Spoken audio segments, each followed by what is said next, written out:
రైతు సంక్షేమం కోసం పాటుపడే ప్రభుత్వం తమదని, తమ ప్రభుత్వంలో ప్రతి రైతు తల ఎత్తుకుని బతికేలా చూడటమే కాంగ్రెస్ ప్రభుత్వ లక్ష్యమని ఎల్లారెడ్డి ఎమ్మెల్యే మదన్ మోహన్ రావు అన్నారు.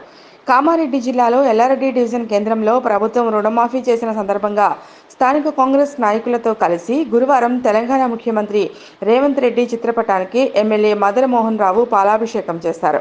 ఈ సందర్భంగా ఎమ్మెల్యే మదన్ మోహన్ రావు మాట్లాడారు. ఎల్లారెడ్డి నియోజకవర్గంలో 90% మంది రైతులు ఉన్నారని, వారందరూ పేదవారని అసెంబ్లీలో మాట్లాడారని చెప్పారు. తాను ముఖ్యంగా 3 విషయాలు ప్రస్తావించారని, అందులో మొదటిది రైతు రుణమాఫీ, రెండవది నిరుపేదలకు ఇళ్లు, మూడవది ప్రభుత్వ ఆసుపత్రి అభివృద్ధి అన్నారు. రుణమాఫీ ప్రక్రియలో భాగంగా మొదటి రోజు ₹1,00,000 రుణమాఫీ ఒకేసారి అవుతుందని, రెండవ విడత 30వ తేదీ నుండి ₹1,50,000 రుణమాఫీ జరుగుతుందని, మూడవ విడత ఆగస్టు 15 వరకు ₹2,00,000 రుణమాఫీ జరుగుతుందని అన్నారు. కాంగ్రెస్ పార్టీ తరఫున ఎన్నికల్లో భాగంగా మాట ఇచ్చామని రైతులకు గుర్తు చేశారు. ఇచ్చిన మాటకు ఈరోజు నెరవేర్చామని అన్నారు. కాంగ్రెస్ పార్టీ ప్రభుత్వం రైతు రుణమాఫీ చేస్తే రాజీనామా చేస్తానన్న మాటని వెంటనే హరీష్ రావు రాజీనామా చేయాలని డిమాండ్ చేశారు. అనంతరం ఎల్లారెడ్డి మండలం మీనంపల్లి గ్రామంలోని రైతు వేదికలో రైతులతో కలిసి రుణమాఫీ సంబరాల్లో ఎమ్మెల్యే పాల్గొన్నారు.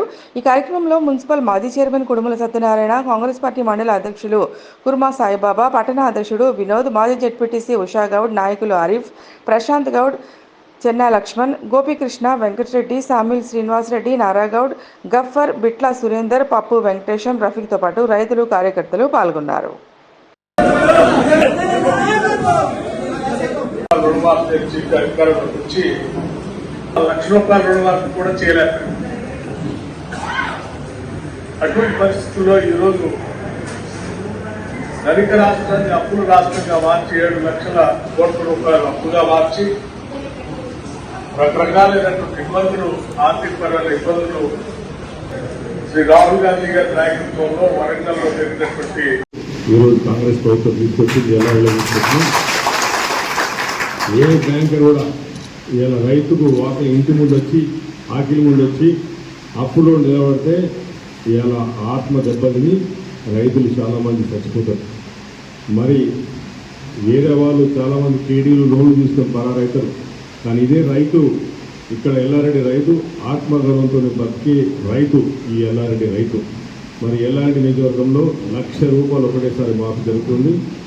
ఈరోజు 4 గంటలకు అవుతుంది. 30వ తారీఖు నాడు ₹1,50,000 మాఫీ జరుగుతుంది. మరి 15వ తారీఖు లోపల 15 ఆగస్టు లోపల ఊపిరి పీల్చుకున్నప్పుడు మిగతా 2,00,000 రుణమాఫీ కూడా జరుగుతుంది. చరిత్రలో నిలిచిపోయే రోజు ఈరోజు. మనం బతికినా చచ్చిపోయినా కానీ ఈరోజు కాంగ్రెస్ పార్టీ ప్రతి కార్యకర్త తలకాయ ఎత్తుకుని తిరిగే రోజు ఈరోజు మనకు వచ్చిందని చెప్తారు. మరి ఈరోజు ప్రతి రైతు దగ్గర కూడా పోయి మరి రైతు సంతోషాన్ని మనం చూడబోతున్నాం. 4 గంటలకు మరి ₹1,00,000 ఇప్పుడు పడతా ఉంది. మరి ఈ రైతు మాఫీ చేయాలని చెప్పి నేను ఎల్లారెడ్డి నియోజకవర్గము చాలా పేద నియోజకవర్గము, 90% మంది రైతులు ఉన్నారని చెప్పి అసెంబ్లీలో కూడా గట్టిగా మాట్లాడడం జరిగింది. అసెంబ్లీలో నేను ఎమ్మెల్యేగా మొదట వచ్చినప్పటి నుంచి నాకు 3 ముఖ్య ఉద్దేశాలు. 1, రైతులకు రుణమాఫీ జరగాల్సిందే. 2, నియోజకవర్గంలో ఇల్లులు రావాల్సిందే, ఇల్లులు కట్టుకోవాల్సిందే. 3, విద్య, ఆరోగ్యము, రోడ్లు అన్నీ బాగుపడాలని చెప్పేసి నేను మొదటి నుంచి కోరుకుంటా ఉన్నాను. మరి ఈరోజు మాట ఇచ్చినాం, మాట నెరవేర్చినాం. హరీష్ రావు కూడా చెప్పిన బిడ్డ నువ్వు రిజైన్ చేయాల వల్ల రాజకీయ జీవితం నీకు క్లోజ్. నిన్న ముఖ్యమంత్రి క్యాంప్ ఆఫీస్లో కూడా ప్రెస్ మీట్లో చెప్పిన, నేను అసెంబ్లీలో కూడా చెప్పిన, కూసో ఏం మాట్లాడుతున్నావు అని చెప్పినా లేదా? నిన్న కూడా చెప్పిన. అదేమన్నాడు? మీ తెలివి కాంగ్రెస్ వాళ్ళు చేస్తారన్నాడు. ఛాలెంజ్ చేసిండు, స్థూపం దగ్గర పోయిండు, దొంగ ఫార్మాట్ ఇచ్చిండు. నేను చెప్పిన ఆ ఫార్మాట్లు కాదు, స్పీకర్ ఫార్మాట్లో రిజైన్ చేయి, 2,00,000 రుణమాఫీ చేస్తే కాంగ్రెస్ పార్టీ సిగ్గులేదు అన్నాడు.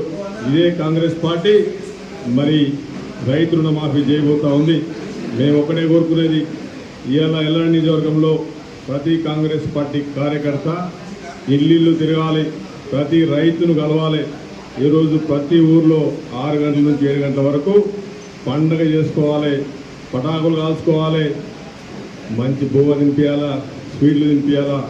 మరి కాంగ్రెస్ పార్టీని ఈరోజు ఒక శుభదినం చెప్పడం జరిగింది. మరి ఇంత పెద్ద కార్యక్రమానికి మరి కాంగ్రెస్ పార్టీ కార్యకర్తలకు ఇది సంతోషం.